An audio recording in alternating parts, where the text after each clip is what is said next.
நீங்கள் விசுவாசமுள்ளவர்களோவென்று உங்களை நீங்களே சோதித்து அறியுங்கள். உங்களை நீங்களே பரீட்சித்துப் பாருங்கள். இயேசு கிறிஸ்து உங்களுக்குள் இருக்கிறாரென்று உங்களை நீங்களே அறியீர்களா? நீங்கள் பரீட்சைக்கு நில்லாதவர்களாயிருந்தால் அறியீர்கள். கொரிந்தியருக்கு எழுதின 2வது நிருபம் 13வது அதிகாரம் 5வது வசனம்.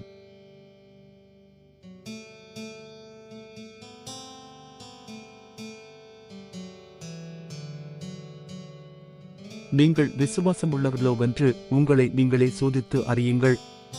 உங்களை நீங்களே பரீட்சித்துப் பாருங்கள். இயேசு கிறிஸ்து உங்களுக்குள் இருக்கிறாரென்று உங்களை நீங்களே அறியீர்களா? நீங்கள் பரீட்சைக்கு நில்லாதவர்களாயிருந்தால் அறியீர்கள். கொரிந்தியருக்கு எழுதின 2வது நிருபம் 13வது அதிகாரம் 5வது வசனம்.